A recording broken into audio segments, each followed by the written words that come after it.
All right, guys, you've seen the title in the thumbnail, and we got the cutting board over here ready with the groceries. Today, I'm gonna show you guys how to make this cabbage and ground beef. This is really simple. I love it for a quick recipe on a busy weeknight. So I hope you're in your kitchen. I'm already in mine. Let's go. All right, to get started, we're gonna go over our ingredients. Right here, we have our cabbage, ground beef, diced tomatoes, smoked paprika, and right here we have some cayenne pepper, and that's optional if you don't want any heat. We have some beef bouillon, cumin, chopped garlic, salt, and we have some diced onions right there. So that's all you're gonna need. Let's get to it. All right, to get started, we're gonna heat up just a little bit of olive oil just to get this baby started. And we're gonna go in with our onions. And we're gonna get these moved around in here for a couple of minutes, maybe a few, 2 to 3 minutes.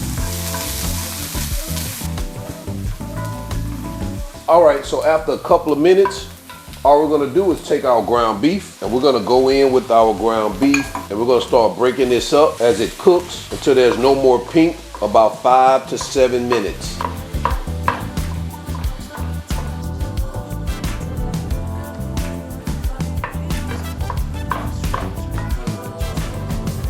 And right before that ground beef turns pink, you wanna go in with your garlic. We're gonna cook this for an additional 1 minute or so. And although we're gonna add salt and pepper later, I'm just gonna hit this with a little salt, not much. You know, I just like, me personally, I like to season as I go. So we lightly season that meat. It's definitely gonna help out. And I'm gonna tell you guys, the key to this right here is not overcooking your ground beef. So once you see that the pink is gone, you wanna start continuing with the recipe. Don't overcook your ground beef. We're gonna go in with our diced tomatoes.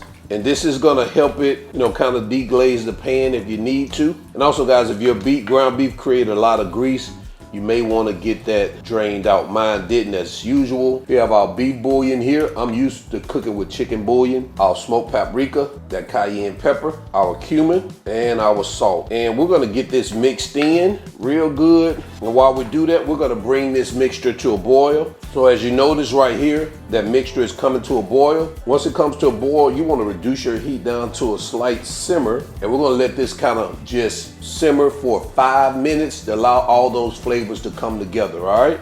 And this process right here is gonna create that rich, that savory base that you're looking for in this particular dish.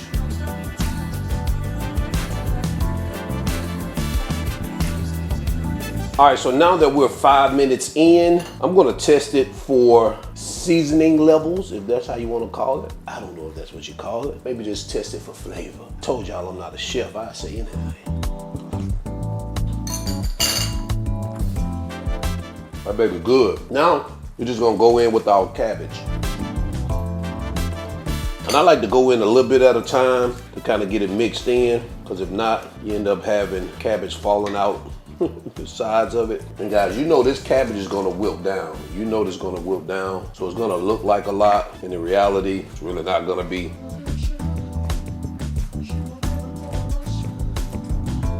So now is I'm going to cover this up, and we're gonna stir it occasionally, because as it wilts down, we can mix it a little bit better than what we gotta mix right here. But for 10 to 15 minutes, we're gonna allow it to cook, stirring it often, all right? Because what we're looking for is that cabbage to become softened, and also cabbage is gonna release its own liquid, which is gonna create a steam, which is gonna help that cabbage soften up as well, all right?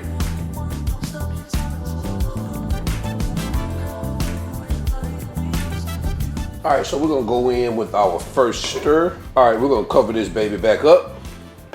In about 5 more minutes, we're gonna go back in and we're gonna stir it again.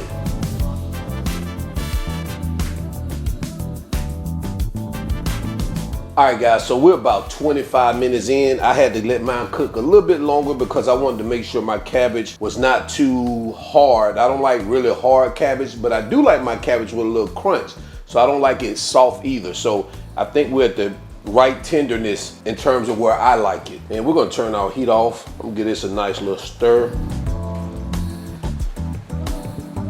All right, so I'm gonna go ahead and remove this from our heat, put it over here on our cutting board, and we're gonna get into our final presentation and of course quality control. All right, so the last thing we're gonna do, guys, I'm going to hit it with some red chili flakes to step up that heat profile. Not a lot, you don't want it burning your mouth, but just, you want that, well, at least I like that kick to it. Also, we have some salt in it, but just a little seasoned salt on top.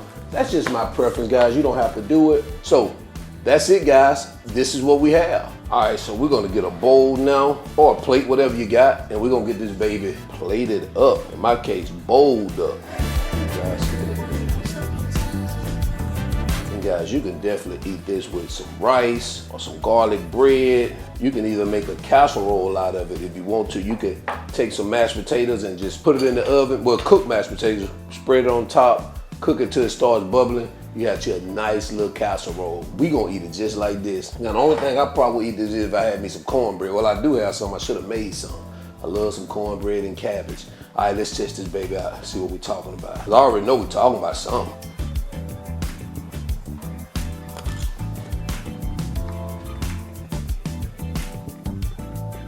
Oh man, seasoned just to perfection too. And the cabbage is not hard and it's not, you know, soggy either. Oh man. God. That's it right there. That is it. Listen guys, another one of them quick and easy one-pan meals that we like. Definitely add this one to your list of AWE recipes to do. And until then, y'all already know who I am. This is All Wings Everything. And remember, I'm not a chef. I'm just cook a lot. And I'm out. Peace.